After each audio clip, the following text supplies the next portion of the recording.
আসসালামু আলাইকুম সবাইকে। বেড়ান্তির আরেকটি পর্বে আপনাদের সবাইকে স্বাগতম। রশিদপুর চা বাগানের মাঝ দিয়ে গাড়ি চলছে আমাদের। আমার আজকের গন্তব্য ব্যাকইয়ার্ড রিট্রিট রিসোর্ট শ্রীমঙ্গল। যাত্রার শুরুই হলো বৃষ্টি দিয়ে। আজ রাস্তায় কি কি দেখলাম তা আপনাদের মাঝে তুলে ধরা যাক। বাড়ি ফিরছেন দুজন চা কুলি। তারা আজ সকাল থেকেই চা পাতা সংগ্রহ করেছেন। যাওয়ার পথে রাস্তায় এরকম একটা বোর্ড পেলাম। আজ হয়তো যাচ্ছি না, তবে হয়তো একদিন যাওয়া হতেও পারে সাতগাঁও রাবার বাগানে। সাতগাঁও চা বাগানের কাছাকাছি এতেই অসংখ্য রাবার গাছ দেখতে পেলাম। আপনারা হয়তো চিনবেন না এই রাবার গাছ কি। যারা চিনেন না তাদের জানিয়ে দেওয়া ভালো, আমরা যে ইরেজার ব্যবহার করি এই ইরেজার তৈরি হয় এই রাবার গাছ থেকে। সামনে যে রাবার গাছগুলো দেখতে পাচ্ছেন এগুলোর মধ্যে দুধের মতো সাদা বর্ণের কষ থাকে। রাবার গাছের বাকল কেটে দিলে অনবরত এই কষ বের হতে থাকে।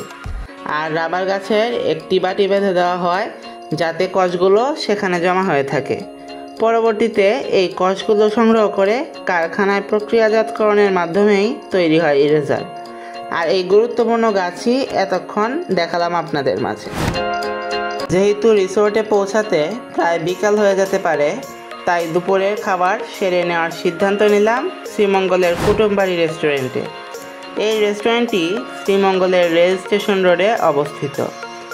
এই রেস্টুরেন্টটির রাস্তার উল্টো পাশেই রয়েছে এরকমই আরেকটি চমৎকার মানের রেস্টুরেন্ট, তার নাম হলো সাতকরা রেস্টুরেন্ট।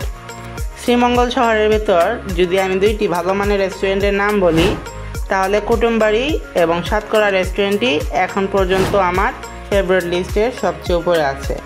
মূল ভিডিওতে ফিরে আসা যাক। অন্যান্য আইটেমের মূল্য তালিকা নির্দিষ্ট থাকলেও তাদের মাছের মূল্য তালিকা কিন্তু ব্যতিক্রমী। এক এক দিন এক এক রকমের মাছ পাওয়া যায় এখানে। কোন দিন গেলে কোন মাছ পাবেন তা নিশ্চিতভাবে বলা যায় না। আমি গিয়েছিলাম সোমবার, সেদিন এগুলোই ছিল যা বোর্ডে দেখতে পাচ্ছেন। রেস্টুরেন্টে বসার জন্য ভিন্নধর্মী ব্যবস্থা চোখে পড়ল। এমন বসার জায়গা দেখতে পেলাম যেখানে পা উঠিয়ে বসে থাকা যায়। সামনে দেখতে পাচ্ছেন এই বসার সিটগুলো। আমার আর জুতা খুলে এভাবে বসার ইচ্ছা না হওয়ায় সাধারণ চেয়ারগুলোই বেছে নিলাম।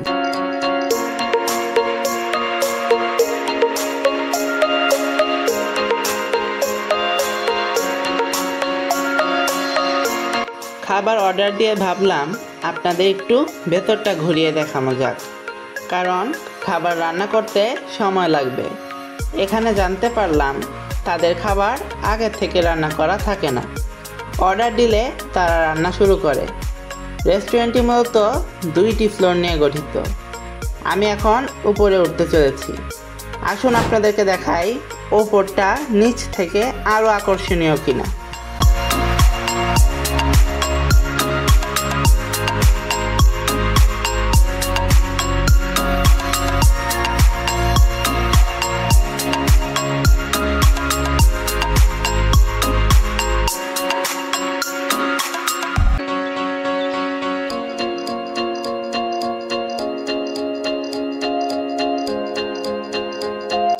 আমার দেখা মতে ওপরে আর নিচে তেমন কোনো পার্থক্য পেলাম না।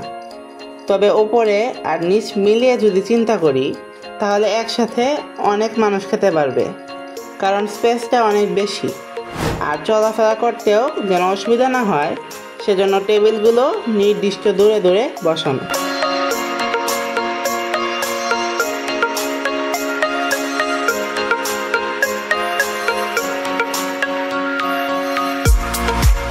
বুঝলাম না, আমি অর্ডার দেওয়ার 20 মিনিটের মাঝেই খাবার চলে এলো, কিন্তু এত তাড়াতাড়ি তারা কিভাবে রান্না করলো হিসাবটা আমি মেলাতে পারলাম না। আমার জন্য অর্ডার দিয়েছিলাম চিকেন তান্দুরি বিরিয়ানি। এই আইটেমটা সব জায়গাতে কিন্তু পাওয়া যায় না, আর যেসব জায়গায় পাওয়া যায় সেসব জায়গায় এভাবে রান্নাও করা হয় না।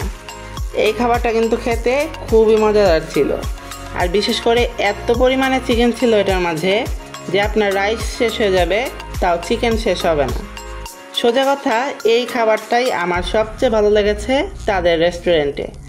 আপনারা এই খাবারটা অবশ্যই খেয়ে যাবেন যদি কুটুম বাড়িতে আসেন। সব মিলিয়ে এই খাবারের জন্য আমার রেটিংস থাকবে 10-এর মাঝে 9। বাকিটুকু রাস্তা আমি কিভাবে গেলাম তা থাকছে ভিডিওর দ্বিতীয় পার্টে। আল্লাহ হাফেজ।